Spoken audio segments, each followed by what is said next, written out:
All right, we're here a little late. Sorry for that. Baby gave me a little bit of technical difficulties.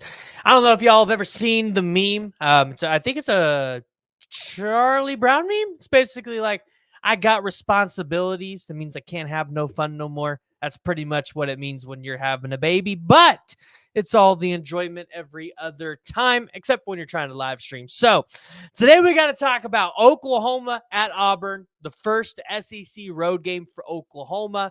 Additionally, didn't plan on talking about this today, but Oklahoma lost a defensive line recruit. So we got to talk about where Oklahoma currently sits and who they could potentially go after. That's going to be intriguing. So before we get started, as always, if you're new to the channel, make sure you hit that like, hit the subscribe button, jump in the comments below, give me your thoughts because we got a lot to talk about tonight. Michael Hawkins has been announced as the starting quarterback for Oklahoma, and I think this is where we got to start today because Brent Venables, I think, is really showing us that he is trying to step into that CEO type role. We're starting to see him kind of be a little bit more Saban-esque, right? He's not waiting around. He's trying to play the best available player. He gave Jackson Arnold pretty much 4 games to figure out these deficiencies, try to make it a little bit better. And at this point, if you're an Oklahoma fan, I think it's best at this point to support Jackson Arnold. I don't know if you need to support him like up close, but probably from afar, meaning, don't tweet at him, don't think like that. But if he comes onto the field for a package of some sorts, because I'm sure they will use him in certain packages, no need to boo him, right? Jackson Arnold's still the 5-star quarterback that Oklahoma recruited. Right now, it's more so just trying to help him build some confidence, right? Maybe try to see if he can regain some momentum because Jackson Arnold is still a very good player. But Michael Hawkins gives you something right now that Jackson Arnold just wasn't giving you. One, you see the confidence that Hawkins has, but two, he has an athletic ability that Jackson Arnold was kind of lacking in the way that he's able to run the ball. I kind of alluded to it this way, and you guys can correct me if I'm wrong in the chat. I said Michael Hawkins is more so of like a Kyler Murray, a Hurts, or a Baker Mayfield in terms of the way he's able to scramble. And you kind of see Jackson Arnold as more of like a Spencer Rattler. He can scramble, but he's a better pocket passer. That's where he wants to sit. And quite honestly, I don't think the RPOs helped him a ton. I think it needed to be simple, more like an air raid style offense. But to each his own. Hawkins is getting his first start as a Oklahoma Sooner, and it's on the road. So he's got some tough shoes to fill, even against an Auburn team that's not that good. And we're going to talk about that today because this is a game that I think Oklahoma has the potential to win by 30 points. But it's probably going to be a lot closer than that. If everything goes right, you could probably see Oklahoma go win big. But yeah, the injury report or the whatever they're calling it nowadays didn't look good for Oklahoma. And again, we're going to talk about that today as well. So jump in the comments below, and I want to hear what you guys think about the quarterback change for Oklahoma, because to me, it really did seem like, all right, Venables, like, he needed to win now. He didn't want to have another bad season under his belt. And, it was a hard decision to probably bench Arnold and put Hawkins in the game, but that's, what you have to do. And this is intriguing, right? Because when you change your quarterback in the middle of the season like this, you have to look at it this way. Who gives you the best opportunity to win, but who also sets you up best for the future? And I think Casey Thompson probably gives you a good opportunity to win games because Casey Thompson is very experienced, but does he set you up well for the future? Probably not. I really wonder what the win differential total is between Hawkins and Thompson, because with Hawkins, you put him in there, he's going to get some starts under his belt, maybe even a full year under his belt. That could be really helpful going into next season. If you put Thompson in there, Hawkins potentially doesn't get that. So it's going to be intriguing to see exactly how many wins Hawkins gets you, and maybe try to theorize, like, could have Casey Thompson gotten you more, or where would it have been the same? Because Casey Thompson's a very serviceable quarterback. But I think also you kind of have to ask yourself, is Casey Thompson QB2 for Oklahoma right now? I mean, I think it's a very legitimate question to ask at this current moment in time. So all said in that, it appears Kendall Dolby had surgery. It appears all went well. So make sure you all jump over there, show him some love. But the injury report came out today. And for Oklahoma, you saw some things on the injury report that I'm not going to say concerns you, but you probably want to see cleaned up a little bit, right? So obviously you're without Jaden Gibson. You're without Jalil Farouk right now. Gentry Williams is still listed as out. I think there's a lot of people right now that are debating whether or not he's even going to play this season. Gary Hatchett obviously out. Nick Anderson moves to out as well. Kind of frustrated with Nick Anderson because it sounded like he was not ready to go last game, and they put him in there anyways. And so he re-aggravated whatever his injury was. And now you're potentially without Nick Anderson for the rest of the season. I don't know if he plays this season. So you have Tyler Keltner out. Not sure what that injury is. Andrell Anthony's out. Taylor Tatum, not Andrell, I'm not out. He's doubtful. Taylor Tatum's doubtful. I would imagine if he had a concussion in that game, he's probably not playing here. I think it'd probably be a game time decision thing, but I don't think he plays. You do see Deshaun McCullough get brought up to questionable. Deion Burks also questionable. He had that soft tissue injury against Tennessee, and then Jake Taylor is probable. So the one that you really want to see play on this list is Deion Burks. I think that would really help Michael Hawkins out a lot in the pass game. Obviously, he's still got Petaway. You're probably going to see a lot of connection with Kearney and carry on. As I explained in the video earlier today, Jackson Arnold was running with Jalil Farouk and Jaden Gibson and Nick Anderson and Brendan Thompson and J.J. Hester. Those were the guys he was running with.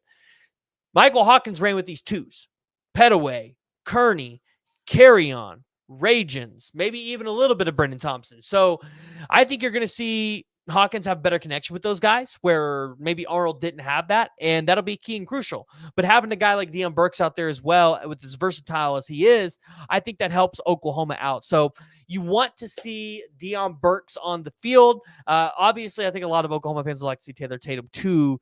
But if he had that concussion, I just don't know if he's going to be ready to go. So we'll have to kind of watch that one and follow that one. I think we'll find out on Friday night or Saturday morning.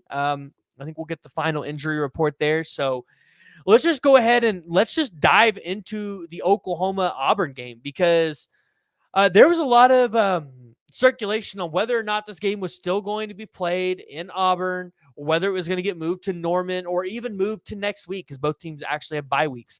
And right now it appears that this game is still going to happen. The line opened up at -3 in favor of Oklahoma here. Currently, it's set at -2. So, honestly, if you're an Oklahoma fan, this is a game you should win. Like, I don't feel like this is the Tennessee game where, you're going to have a lot of the country saying, hey, Tennessee's going to beat Oklahoma. Auburn is not good offensively, and Oklahoma's defense is very stout. This is a game that you should be able to shut Auburn down quickly. You should be able to shut down their run game. And really, I think this is a make Peyton Thorne beat you type of game. And this might be a game where you see the defensive backs get 3 or 4 picks, because Peyton Thorne's kind of that bad, and so is his backup. So for Oklahoma at -2, I feel like this is a no-brainer on the money line. The over-under set at 45.5, and this is where if you're a betting man, you probably bet the under here based on what you've seen from Oklahoma's offense and Auburn's offense over the past couple of weeks. But Oklahoma is given a 57.4% chance in the matchup predictor here compared to Auburn's 42.6. And really, for the key for Oklahoma is you want to see Michael Hawkins get the offense going in a way that we haven't seen it over the past couple of weeks, or shoot, even against this whole season, even against Temple. The offense just wasn't really clicking that way. Like, you would like to see Oklahoma come out here in the first drive, get something up on the board. You want to see some consistent success here. And so that's really, I think, got to be the key for Oklahoma. Not really worried about Oklahoma's defense here. Their defensive line, they're going to do what they need to do. The running backs, if you're an Oklahoma fan, I really think the running back issue kind of fixes itself when the passing game gets going, because if your passing game's going, they're not going to drop so deep into the box, right? They're going to have to play a little bit back, and I think that plays advantage to your running backs a little bit. So we'll kind of have to see how Auburn defensively is going to try to play Oklahoma. Remember, Auburn usually has a pretty good defense, and their defense isn't too bad this year, but Auburn has struggled. Like, they lost to Cal. So anything is possible. I know it's Jordan Hare. Everybody's going to try to sell you on, hey, it's cursed. Listen, Oklahoma ain't played Jordan Hare, so it ain't cursed to us. If you go in there, you take care of business, you can kind of throw that curse behind you, and you can be 1-1 in the conference. And, I mean, now all of a sudden, you probably come into confidence into the Texas game where you're going to come off the bye week, hopefully have some guys that get healthy, get right, and you come into the Texas game with a little bit more confidence. That's what you're looking for. So the question is, do we see any Arnold in this game? Probably not. You probably do not see Arnold play. I would imagine the staff's probably going to give him some time on the bench and some time to regain some confidence here. So not really, I think, a lot to dive into this week when it comes to this game. Tickets are pretty low. There is a hurricane moving into Auburn. So again, I'm curious if the game actually happens this Saturday, if it ends up getting moved to a different day. I think that's probably more likely to happen versus moving it to a different stadium. But Oklahoma, I feel like if you want to have a good start to this season, and you want to have a good start to the SEC season, and not kind of have the narrative be, well, the media was right, the national media was right, talking about how Oklahoma's not ready to be here, you need to get this win in Auburn. You need to be one of the programs in the SEC that has traditionally been one of the better programs. So, again, Hawkins getting the offense going, that's what all Oklahoma fans want to see. If Oklahoma comes out here and scores 50 this game, you're looking at a completely different narrative with this team. So not a lot to go on there. Got to talk about some recruiting. I think this is where we got to shift our focus. So Oklahoma lost a recruit today, and this is their second defensive line loss in the past month. And some Oklahoma fans might be asking themselves what's going on. Well, there's been a lot of rumblings that Kamori Moore was going to decommit for a while. He was kind of telling us that, hey, like, I'm committed, I'm going to be here. But, with with Moore going up to Nebraska as one of the coaches, and then you've got Winery, who's one of his teammates out at Mizzou, there was kind of always this lingering thing of, okay, well, will he actually stick with Oklahoma? So Kamori Moore was one of the long-time commits in this 2025 class. He ends up decommitting, and so Oklahoma fans are probably asking themselves, where do you shift your focus to on the defensive line? Because so many of these targets have been picked up on the recruiting trail, and I'm here to tell you, Oklahoma's going to flip somebody. They're going out there, and they might flip multiple dudes. And the first one that I'm really watching, a guy that I would be confident in submitting a prediction for at this time, is Xavier Ukponu. A 3-star defensive lineman. He's currently out of Denton Guyer, but he's over 300 pounds. And this is a guy that I alluded to a little bit. If you paid attention to what we were talking about with Floyd Boucard was a guy that I thought, because of his size, could come in and rotationally probably make an impact for you right away. Xavier Ukponu, he's got some pretty good technique. And that's somebody that I think you could probably see come in, and just like you saw, or just like you thought Boucard would do it, you probably could see Xavier Ukponu do it. I bet Oklahoma will circle back around to Cole Breeler, the 4-star defensive line commit, currently committed to Stanford. He only took one visit there and decided to commit off that visit. And then he's from Hunt School. So he's got a teammate in Logan Howland that's currently on the team. In Oklahoma, they just want to keep building their pipeline out there up in the Northeast. So I bet you see them circle back around there. Maki Williams-Lee, remember, he just decommitted from NC State. You've got Clemson in the mix. That's probably where he's going to end up. But you could see him circle back around there. Christian Evans, currently committed to Virginia Tech. I actually followed up with him after the Floyd Boucard decommitment, and he was pretty solid that he was going to stay with Virginia Tech. But listen, Oklahoma's down to one defensive lineman. So money talk, things change. I was talking to a couple of you guys in the Discord, and I've said this for the past couple of weeks. I would like to see Oklahoma, especially with the way that their defensive line is playing and the way that this defense is playing in general. I would like to see them try to go out there and flip one of these 5-star defensive linemen. I know it's probably a tall ask and probably something that's not going to happen, but with the way that your defensive line is playing, you might as well try. I'm specifically talking about Elijah Griffin, Justice Terry. Shoot, you could even go after Isaiah Campbell, a 4-star defensive lineman, was committed to Clemson. This was a guy that Oklahoma was actually trying to get in early. He's out of Durham, North Carolina. So there are some targets Oklahoma could be looking at. Another name that you guys might be familiar with if you watch the show, Joseph, and I believe it's pronounced Mabochu. He's currently committed to Florida. He's picked up a ton of offers. Doesn't have one from Oklahoma yet, but I'm watching this one. I've been telling y'all you need to watch for an offer to show up here, especially if Joseph gets on campus. This could be one that Oklahoma is in, and one that I think they have a realistic shot of landing. And don't be fooled by his 3-star rating or the fact that he's ranked in the 700s. He is talented, and you can tell by the way he's got offers from Alabama, Georgia, Auburn, Florida State, Miami, Texas, Tennessee. Like, I'm just rattling these off because these are the ones that I've seen recently. South Carolina. So, like, you've seen these schools that have produced good defensive linemen in the past. They're trying to go after him here. And then obviously you saw Bear Alexander. He's taking a red shirt and he's going to be portaling. So that could be somebody that you look to in the offseason to maybe try to get to Oklahoma in the portal. It's probably going to cost you NIL wise, but Bear Alexander could be looking at a similar situation to what Dominic Williams was looking, which is like, hey, I'm getting later in my career. I'm not really a good NFL draft prospect yet. And, you know, hey, if I come to Oklahoma, maybe Todd Bates can do for me what he did for Dominic Williams. So that's something that we all need to be paying attention to. The portal is going to be hot for Oklahoma on the defensive line. And then lastly, you've got Tavian Atkinson. Thank you, Topher, for reminding me about that one. That's another name to watch. So, Steven, you ask here, if we beat Auburn, will that help in the Babs recruitment? So, potentially, right? I think if Oklahoma beats Auburn, Hugh Freeze's seat probably gets a little hotter. The problem is Auburn's buying recruits right now. So now we're trying to get down to the realization.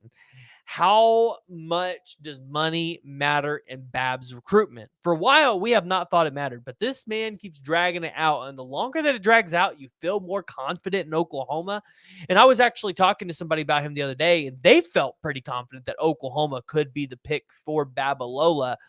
But, you know, if Auburn gets Deuce Knight or they get a quarterback in this class, they could sway him over. So, John, you're asking why Kamori Moore decommitted. This is one that we've just been watching, right? You know, it just did not feel like this commitment was going to stick, even though when I had talked to him multiple times, he kind of reassured that commitment to Oklahoma. But, you know, props to Coop over at Unfair Sports. Like, he kept calling it like, hey, like, this kid's not going to stay committed in this class. Oklahoma's going to have to look a different direction. And that's why I've been so high on you guys need to be watching Xavier Ukponu, Joseph Mabochu. And honestly, I think those guys are better prospects overall for Oklahoma. So if you're an Oklahoma fan, I'm not sure you're too upset about the loss of Kamori Moore, because with the way that your defense has been playing, you can get in some of these big time recruitments across the country. Like, if you wanted to get an Elijah Griffin or Justice Terry, not saying you can win it, you could probably get in there and actually cause some noise. Todd Bates is doing his thing this year with development. And if Dominic Williams develops as well as we thought he had, don't listen to the people on Facebook that are trying to act like we paid $1.2 million for Dominic Williams and he hasn't been doing anything. They don't know what they're talking about. They don't know ball. Listen, I just get on Facebook at this point for the laughs, because some of these fans on there, it's doom and gloom all the time. So, yeah, Steven, I would take Bear Alexander as well. And again, I think Bear Alexander is probably in a similar situation to Dominic Williams, right? He needs to get developed. He's probably not happy with the way he's being developed at USC. And he's probably going to look at some of these schools and say, hey, like, yeah, 1 year rental. I'm coming here. So got teams that I'd pay attention to for Bear Alexander: Oklahoma, Tennessee, Michigan. I don't know if he goes back to Georgia. Probably not Bama, because Bama's defensive line. So you're probably looking at Texas, Oklahoma, Michigan. Those are probably the 3 schools that I would anticipate would really be trying to go after Bear Alexander. So, all right, frightening here. Yeah, Bear doesn't seem to be the greatest locker room asset. You sure? So I've heard stuff about this. Truth. At the end of the day, like, and I mean, I guess I'd say the same for Sark because it doesn't seem like Sark's locker room's been toxic. But if BV or Sark wants to take this kid, I feel like you trust their judgment. I mean, you can tell me if I'm wrong, Truth, but it doesn't feel like Sark's had too many locker room issues up at Texas. And if both Sark or BV want to take him, you probably trust their judgment on that one. Which, I mean, I kind of think is why Texas and Oklahoma really didn't pursue that one defensive lineman hard that ended up going to LSU because there were some, I'm going to be honest, there were some character things that we all saw that kind of gave us a little bit of hesitancy. So, yeah, I mean, he's bounced around all throughout high school. He went to USC, Georgia. So, yeah, it'd be like 7 school in 8 years, yeah, something like that. So, not worth the headache of the price. No, it just depends. Like, if he's willing. Are you talking about David Hicks? David Hicks is worth the headache and the price. And I think Truth would agree with me on that because if David Hicks wanted to come to Texas, Truth would probably be all up for that. Hicks is that talented. Hicks just has not been developed at Texas A&M. So. Okay. All right. So we talked about the Auburn game. Again, not too fancy there. Oklahoma should win that game. So if you guys want a score prediction, 31-13 Oklahoma. 31-13 Oklahoma. So, all right. Let's take a look at the college football scoreboard, and let's talk about some of the games that you all need to be paying attention to this week. Games that, hey, it's a away game. Oklahoma, you're at home. Texas is, are you guys at home or are you guys playing Mississippi State on the road? I think you guys at home. I think y'all are at home. Either way, Oklahoma fans, you guys get an opportunity to watch full slate of college football. And the first game that you got to be watching before the OU Auburn game, this one kicks off at 11. Probably, is this big noon kickoff? Oklahoma State, Kansas State. Right? This is a playoff elimination game for one of these Big 12 teams. I do not believe one of these teams gets into the playoffs with 2 losses. So Oklahoma State, they didn't look as good as we thought they did last week. Bowman got benched for, I think it was 2 quarters. Kansas State, they got rolled by BYU, 54.5. That's an intriguing score. I'd probably say this is going to be a low-scoring game. I'd probably say it's 24-21 Kansas State. I think they've just got a better overall running game and a passing game over Oklahoma State. So Kansas State's offense probably gets the better of Oklahoma State here. But Oklahoma State's favored to win this game, 52% in the matchup predictor. But Kansas State has the spread opened up at 4.5, but it's -5 right now. I would bet Kansas State. They probably win by 3, so they probably don't cover the spread as of right now. But this is going to be a good game. That is a good game to start your weekend off with.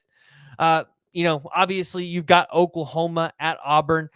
The next game I think everybody's got to be paying attention to. Louisville at Notre Dame. This game is kicking off at the same time as the Oklahoma-Auburn game. So you can kind of watch this one if you've got the YouTube TV multi-view. Notre Dame's favored by 6.5. You guys saw Notre Dame got upset by Northern Illinois. So anything's possible here. Louisville's kind of got a sneaky good team, right? Like they've been sneaky good this year. So watch out for Louisville on that one. I'd probably roll with Notre Dame, but again, probably only a 3-point win. Not too confident in what Notre Dame's got out there, but defensively, they're a pretty good team. Next up, I've got Arkansas at Texas A&M. This one's intriguing because Texas A&M ain't very good at quarterback, but they're 3-1. They're 1-0 in the conference. Arkansas's 3-1. I think a lot of people expected Sam Pittman to get fired. If Sam Pittman wins this game, man, he puts himself in a good position to potentially return this upcoming season. Right now, A&M's only favored by 4. I actually think Arkansas might win this by 7. Their quarterback out there, Taylor Green or whatever his name is, he's an absolute monster. probably what you see out of Michael Hawkins in terms of what he's going to be able to do, right? He's going to make mistakes because he's a true freshman quarterback, but he's going to do some good things that you're going to love at times. And yeah, I think he could potentially win this game for Arkansas. And if they go 4-1, I think the seat gets a little bit cooler for Sam Pittman. The next game that I find a little interesting, Texas is kicking off their SEC debut against Mississippi State. Truth, I don't want to hear anything in the chat because this is a cupcake team. You should be. I don't know if you're going to cover the spread, but you should be able to beat Mississippi State. It doesn't. I don't know if Blake Shapen's playing in this game. If he doesn't play, yeah, y'all should roll them. No reason why you guys should struggle at Mississippi State. They're not any good this season. So, interesting little matchup there to kick off your season. And then, I mean, this is not a great weekend for college football outside of Georgia and Alabama. I know you guys saw the Illinois-Penn State game. If you want to watch defensive battle, be my guest. Go over there, tune into that game. I'll be tuning into Georgia and Alabama this weekend. So, listen. We are all Bama fans this weekend. I'm tired of hearing about this win streak for Georgia and the media trying to prop it up like it's going to beat Oklahoma's win streak when we know damn good and well Georgia has not won that many games in a row through the postseason. It's only a regular season win streak, yet they're trying to act like Georgia has accomplished something just like Oklahoma did. So we are all Alabama fans this week. Georgia's favored by 2. Give me Alabama to win outright, baby. Alabama's going to win by 7 in this game. You're going to see Jalen Milroe. He's going to submit himself as a Heisman Trophy finalist this week. I know. That's a pretty big take right there. Heisman Trophy finalist. He's going to do it, though. He's going to do it. Ryan Williams, as the wide receiver, absolutely, he's got 4 touchdowns. Jalen Milroe's thrown 8. He has 4. Alabama's good. Alabama's good. I'm worried about it when we have to play them in Norman. Hopefully we can give them a little bit of an advantage here. So I thought Mississippi State would be better. Yeah, truth. Yeah, they ain't gonna be very good. I mean, maybe Jeff Lebby's got something up his sleeve for that game and causes Texas a little bit of issues because obviously Jeff Lebby's schemed against Texas's defense before, but no, like they suck. And yeah, okay, Topher saying Shapen's out for the year. Yeah, y'all, I don't know if y'all covered. 38.5's a lot to cover against Power 4 team, but man, like, that's going to be your easiest game. That might be your easiest conference game of the year. Like, Vanderbilt's going to be tougher than Mississippi State. Vanderbilt's going to be tougher than Mississippi State. So, yeah, no, Bama, I listen, truth. I think Bama's going to win.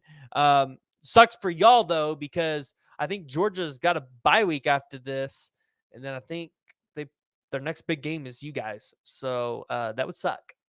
You don't want Georgia to be pissed off when they have to play the University of Texas. Y'all could go on a 2-game losing streak right there if you guys lose to Oklahoma. So, all right, well, I told y'all wouldn't be keeping you too long this week. Hopefully going to try to have an Auburn guy on by Friday to have something up there. So make sure you guys tune in over there. But drop your score predictions below for the Oklahoma-Auburn game this week. And we'll have some recruiting information for you. I've reached out to a couple of recruits, see where Oklahoma's at. So make sure you guys tuned in there. Truth, maybe you can root for Oklahoma this week to beat Auburn. I know it's kind of sacrilegious for a Texas fan to root for an Oklahoma team, but it can happen. All good things do in time. All right. If you guys haven't already and you guys have made it this far, make sure you guys hit that like, hit the subscribe button. I'm exhausted. You guys know I got a newborn at home. She gets me up early in the morning and late at night. So I'm going to go probably hit the sack. And I got family in town. Brother's getting married on Sunday. So, yeah, it's going to be a busy week for me. Pray for me. All right. Deuces.